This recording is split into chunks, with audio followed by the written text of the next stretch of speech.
Maayong hapon, maigsoon. Ako day si Irang. Kami ang katapusang magsasangyaw diri sa kalibutan, maigsoon. O ako day topic day karon, maigsoon, about sa susiya ang imong kasing-kasing.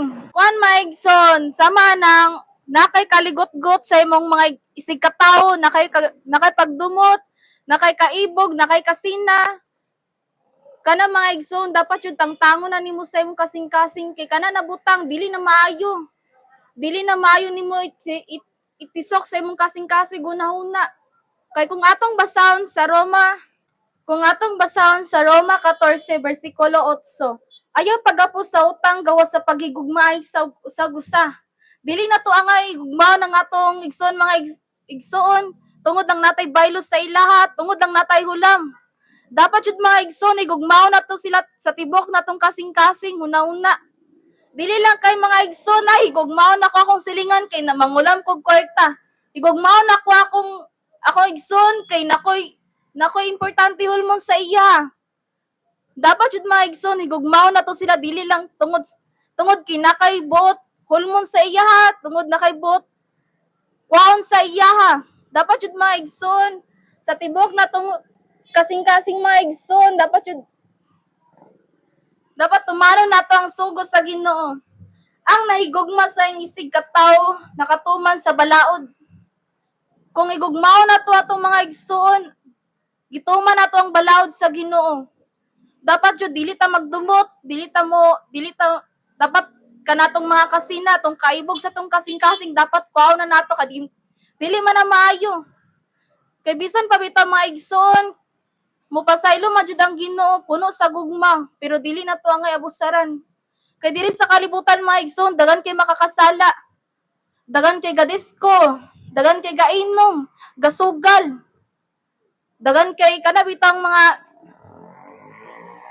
palahubog. Dili na maayo mga igsoon. Pero kung buot lang bitaw mga igsoon, kung gusto mo mudol sa Ginoo, mangayo mo pasaylo sa Ginoo, pasayloon mo sa Ginoo. Kay kung ato bitang basahon sa John 3:16 mga igsoon, kay gigugma pag-ayo sa Dios ang kalibutan ug tungod niini gihatag niya ang iyang bugtong anak aron ang tanan nga magpakitag pagtuo kaniya dili malaglag kun dili makabaton hinuon sa kinabuhing dayon. Buot bitaw pasabot ana na bersikulo mga igsoon, gigugma ta sa Ginoo mga igsoon bisan unsa pa ta kadautan. Gigugma ta sa Ginoo mga igsoon bisan unsa pa ta ka salbahis diri sa kalibutan. Gigugma kay ta sa Ginoo mga igsoon. Busa mga igsoon, dili na to angay abusaran ng gugma sa Ginoo. Magbag-o man ka mga igsoon. Na may panahon mga igsoon, maluyak ka. Matintal ka diri sa kalibutan mga igsoon. Makauna-una ka mga igsoon, mag-inom na lang sa ko kay upasaylo magyapon tayong Ginoo. Ay magkuan na lang ko, mag-disco na lang ko kay upasaylo ra man gyapon ang Ginoo. Dili na angay mga igsoon. Dapat jud mga igsoon atong sa siyon sa tong kasing-kasing gunahuna isintro na tong Ginoo. Kay gugma Ginoo dili na to abusaran ang iyang kabuutan sa ato mga igsoon. Ug dapat mga igsoon samot tag magsimba tag mga Dios dili na nato angay simbahon. Dili man na hinimo sa Ginoo, hinimo man na sa tao. Kung atong basahon sa Exodo 20 verse 3 mga igsoon, ayaw kamo pagsimba og laing Dios gawas kanako. Kana na bersikulo maigsoon, di ba maigsoon kay ningon ang Ginoo na dili na to ang dita nga magyukbo sa uban mga Dios. Dapat atong yukbuan ang nasa langit, dili ang nadiri sa kalibutan. Sama ng Dios mga igsoon. Hinimo sa tao. For example, mga igsoon, kana yung giampo ng mga Dios. Makadungog ba na sila? Makaliyok ba na sila?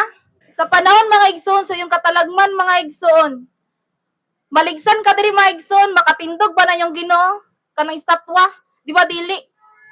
Makadungog ba na? Mayong kag Ginoo tabangi ko. Unya yung gitawag na Ginoo kay katud ang Dios.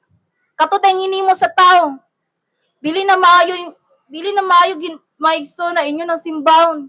Kay kana mga igsoon, hinimo lamang ka na sa tao, dili na hinimo sa Ginoo. Ug dapat ang atong simbahon ang nasa langit, dili kay na diri sa kalibutan. Kana mga Dios kay kana mga igsoon wala na sila gikahimutan sa Ginoo na kana inyong gisimba. Dapat ang inyong atimanon ang inyong kasing-kasing na dili mo makasala sa Ginoo. Og dapat isintro ninyo ang Ginoo sa iyong kasing-kasing ug magpaibabaw ang gugma. Ug maginulso na ta sa atong mga sala maigsoon. Kay hapit na gid mo balik ang Ginoo. Gamay na lang gyud na oras maigsoon, gamay na lang gyud na panahon.